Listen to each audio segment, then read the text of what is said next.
Holy shit, photosynthesis, welcome back to Paper Mario the Thousand Year Door. Almost said Fable 2 there. In the last episode, we did some preparations for the Pit of 100 Trials. We won't be going down to the bottom, but we will be going down to floor 20.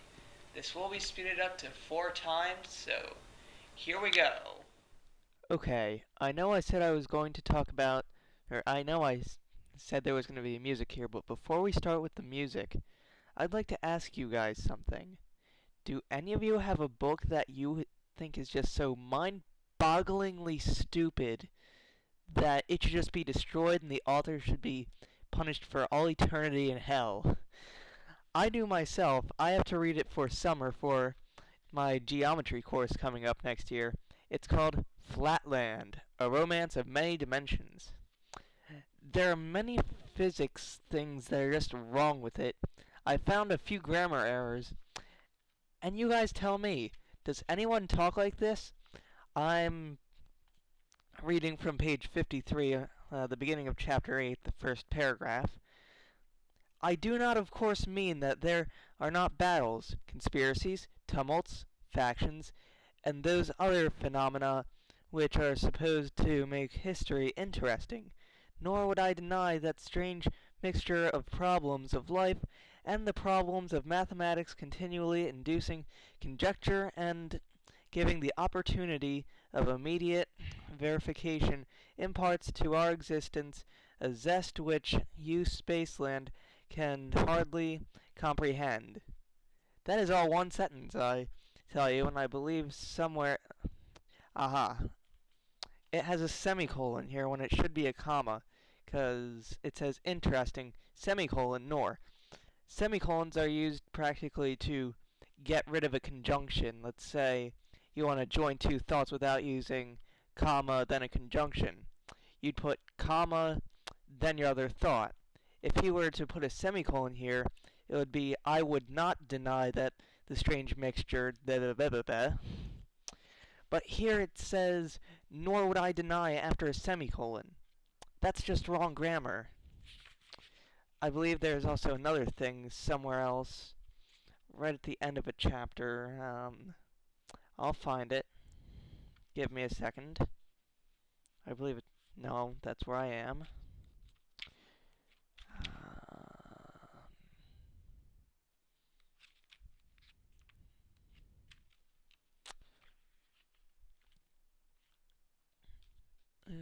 No. I remember it's semicolon and something. Okay, let's just forget about that for now. But there are also other things wrong with this.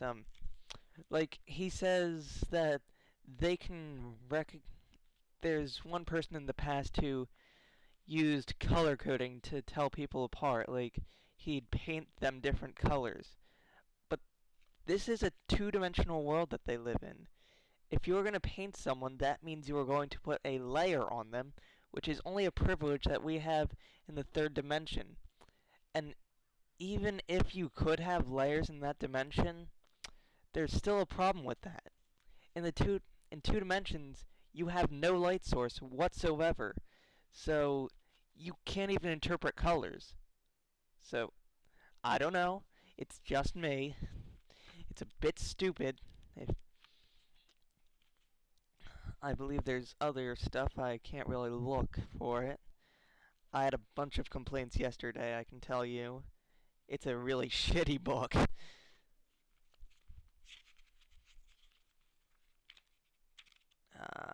No. There's also something else I just remembered about the book.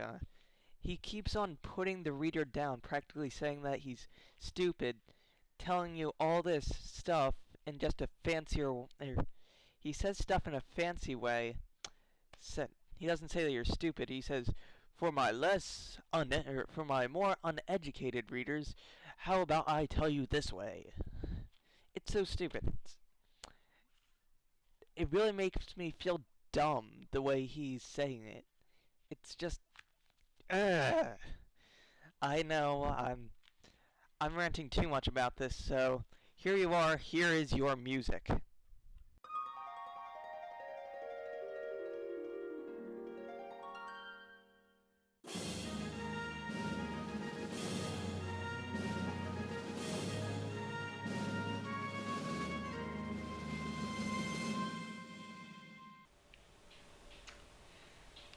Okay, away from skipping. This is level 8.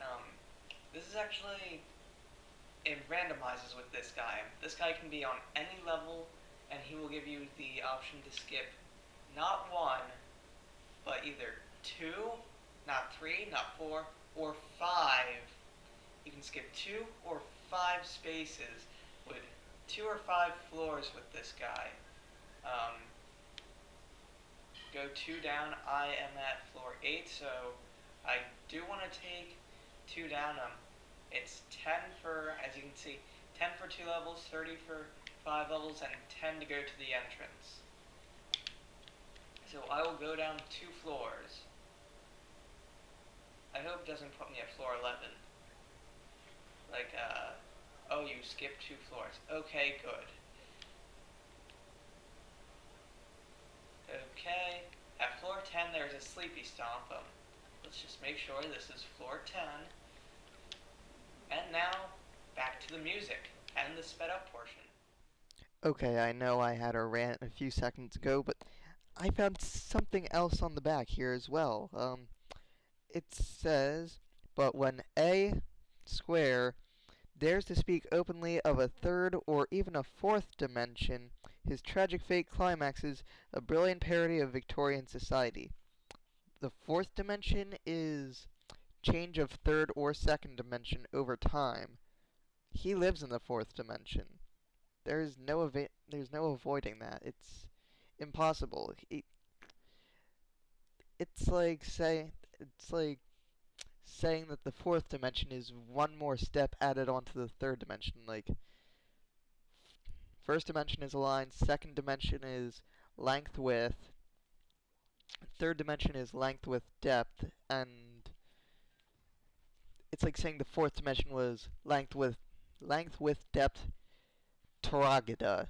I don't know. Taragada is just a gibberish word that I just made up for another thing to add on to the third dimension to make it a fourth dimension. That is, the fourth dimension is time. That's all I'm trying to say.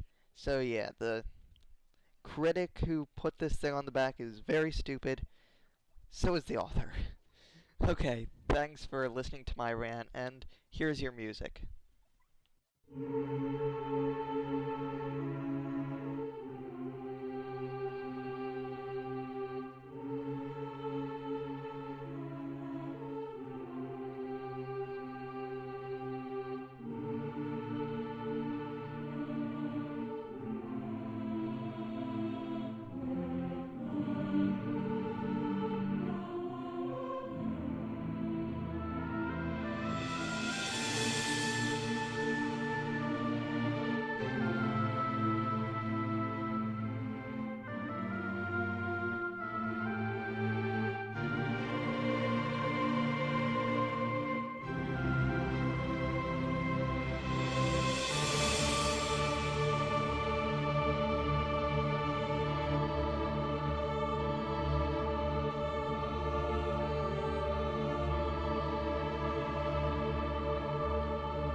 Okay, here we are on floor 18.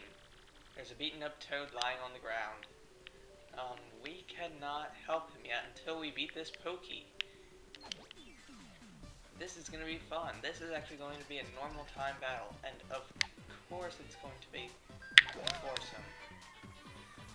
That sounded wrong. Let's start this off with a Quake Hammer. Killing one of them.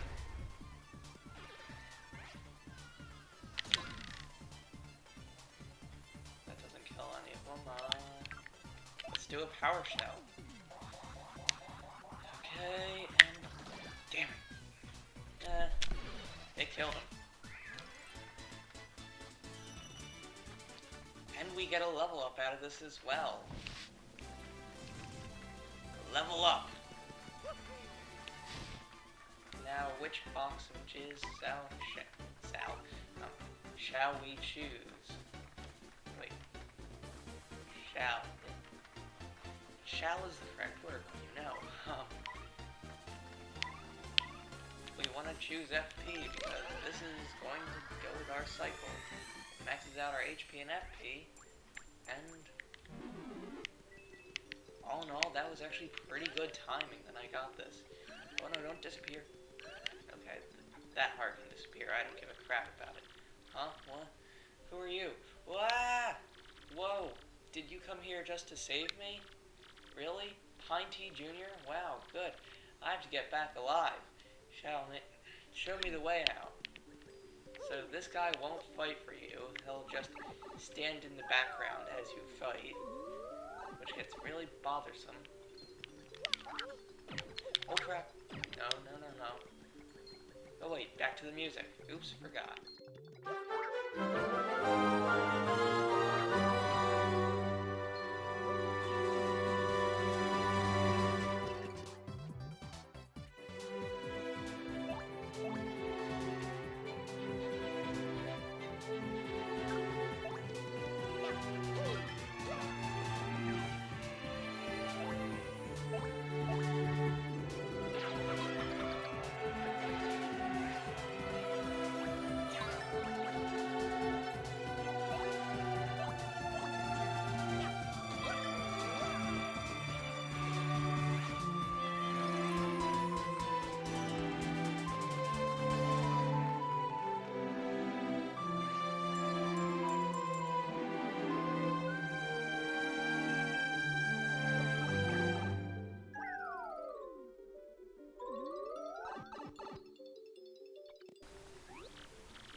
Hey, the exit. Okay, Pine Tea Jr., I'm on my way home. Okay, so in this box is Fire Drive. Attack all ground enemies and burn them as well. So, as I said, down on the 30th floor, Zap Tap, I'm not going to be going for that. Now, I will go for it later, but just not now. Because I need to make it back up here to talk to these guys. My dad's back! Sorry for troubling you. I guess health and family really are the most important things, you know? I'll look for new work. I've got to be strong for my dear son. Thank you so much. I'll give you my treasure as a reward. It's really important to me, but nothing's more important to me than my dad, so here. We get a silver card, a parlor card that lets you play the paper mode game. What a horrible father, allowing his kid to gamble. Now, if you'll excuse us, and really, thank you so very much. What, no hug? You solved the trouble. Now, here we are, at the 1,000-year door, back where we want to be. Place the crystal star. Let's go down here. I believe I forgot a star piece back here. Didn't I? No. I guess not. Star pieces around here? Right behind the staircase, maybe? Nope. I believe there was a star piece in here. I'm not sure if I got it yet. I'll probably show on screen if I got it, and when I did get it. Okay, well, I want to save, so yes, save.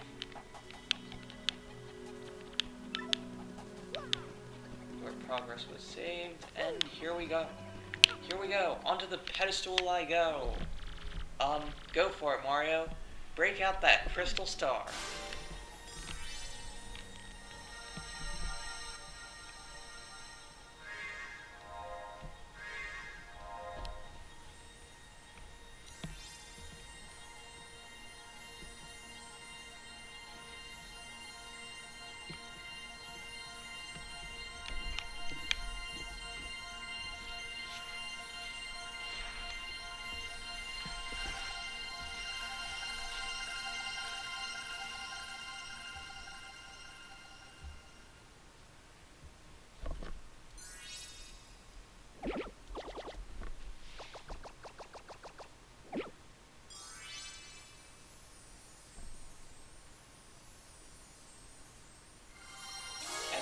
The location or third crystal star.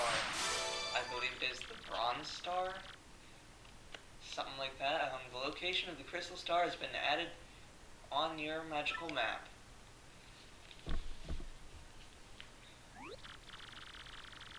Cool. Next crystal star showed up on the map. Hey, but is it me or is it up in the sky or something? What could that mean?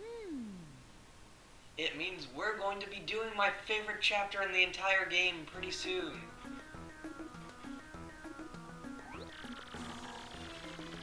That means that beneath this town, the 1,000-year door, the 1,000-year-old ruins remain intact.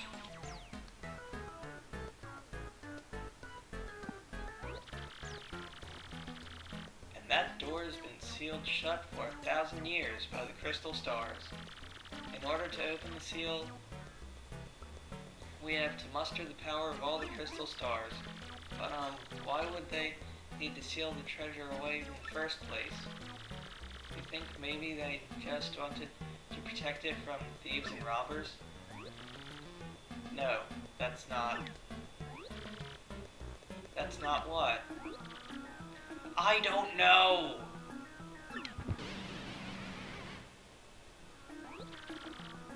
Whoa, Professor Frankly. I'm sorry, so sorry.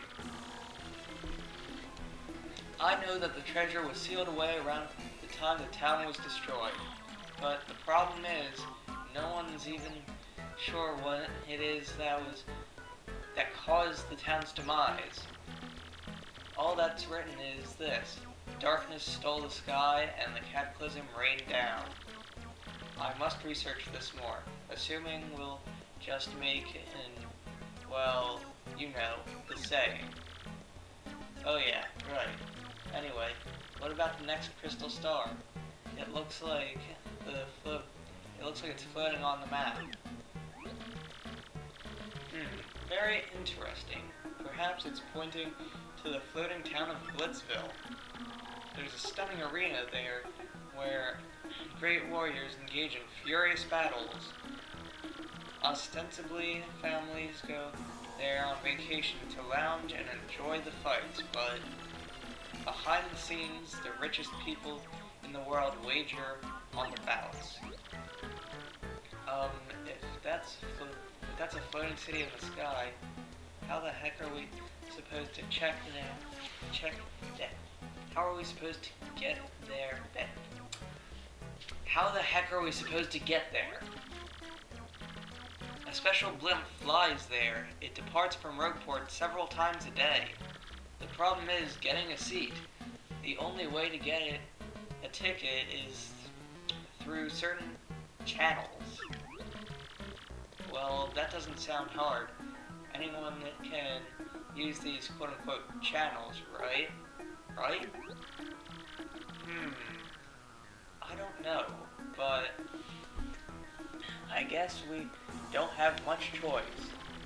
Word on the street is all tickets go through Don Pianta on the west side. Head west from Rogueport's main plaza and you'll reach the west side of town. That part of town is under the control of Don Pianta, the Pianta Syndicate head. apparently Don Pianta makes pretty regular jaunts over to Glitzville. Well, hey, that sounds easy. We must have to talk with this Don Pianta person. It may sound easy, but he's a syndicate boss, folks. The rumor about him are scary, and Don Pianta is a recluse. Just getting an audience with him will be difficult. So yeah, what you're supposed to do is go back here. If I can speed this up, I will. Actually, I won't because it's very short. Go back here and ask this snail guy for the whereabouts or how to get a little conference with Don Pianta, because he knows the way into Don Pianta's office, but I'm pretty sure I have it. We gotta go here. I always jump, I don't know why. It's just me. No, I don't want to talk. Just jump, jump, and jump. That's all I ever do. I'm sure it doesn't actually go as fast. Wait a second. Before we go talk to Don Pianta, I forgot. There's a star piece we missed.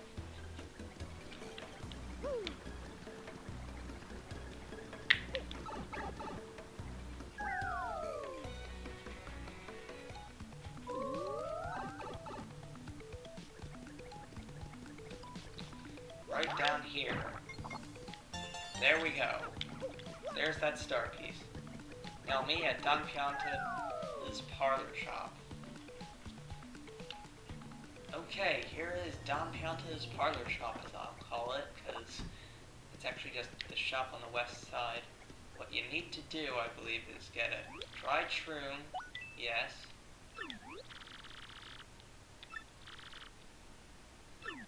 Oh great, I got an ice storm up. And a dizzy dial. Yes. Oh, thanks, sugar. Yeah, here we go. Alright, mister. What color is your mustache?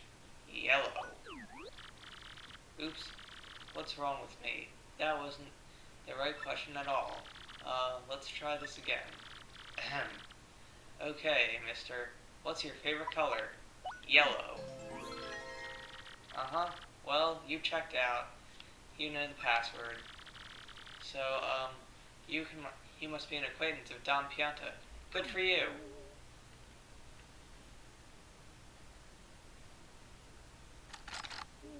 Apparently talking to the door unlocks it. You can go through the door. Go on with your bad self. As you can see, no one's on the other side of this door.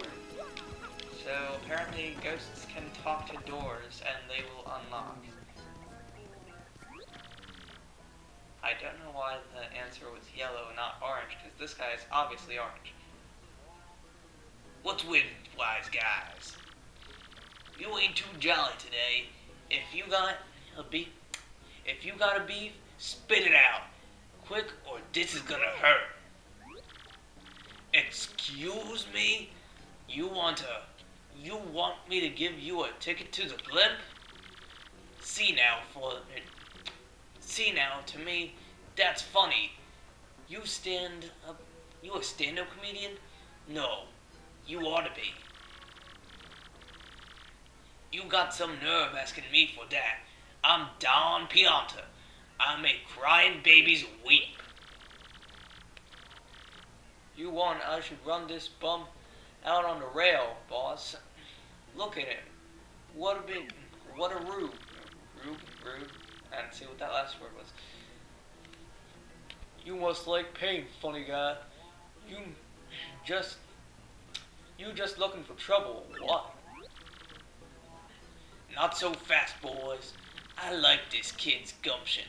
He's just come to talk. No, that ain't a crime. So we talk. You boys can wait till we're done before you rough 'em up. You got it? So I gotta assume you got a reason for wanting a ticket for the blimp. Out with it. What's that? You wanna help some broad what got herself kidnapped? And to rescue this dame, you are out collecting the crystal stars? The crystal stars? Hey boss, ain't those things that legend about the ancient treasure? Vinny, you're such a dope. Hey boss, this knucklehead believes in fairy tales. Excuse me, but, that's not true. The treasure is real. Honest. I've got 2 crystal stars, man. I can show you. 2 of them. Everybody just shut it! I don't care if the treasure is real or not. Get me? But I tell you, I can't help but like a guy who wants to rescue some skirt he fell for. I made my decision. You do me a little favor, and you get your blimp ticket. Sounds fair, right? Sure, we can do anything. What is it? It's easy. It's nothing. It's less than nothing. See, the thing is, my own daughter eloped with one of my young associates.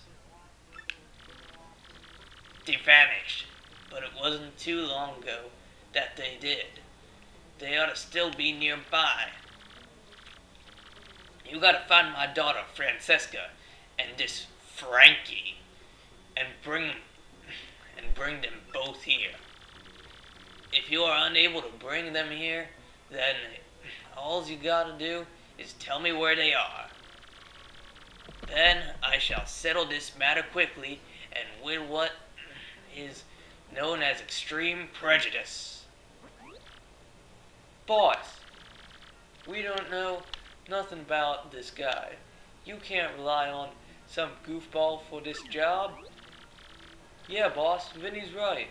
Leave it to us to find Francesca. Quiet, you! It's 'cause you lugs can't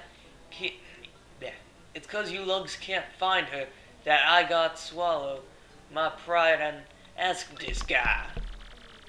I hope you dopes ain't making complaints about my decisions. You making complaints? No, boss. Whatever you say goes, boss. I don't know what I was thinking, boss. It won't happen again, boss. You're the boss, boss. Good. I'm glad we're all full of understanding for one another. So it's settled, yeah? Find my daughter and her friend, then come see me. Francesca and Frankie look like this.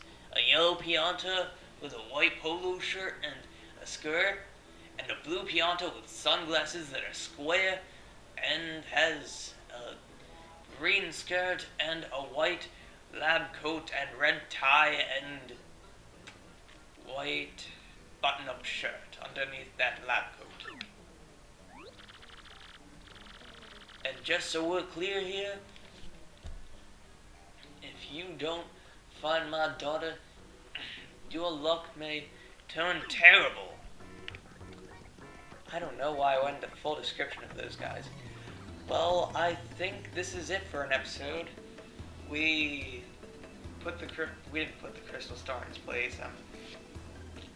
We found the next location of the next crystal star. We found out who Don Pianta is and what he wants from us, and that's really about it. We also did that little Pit of 100 trials thing. So that's all for this episode. In the next one, we will be probably getting on that blimp and starting chapter 3. See you guys next time.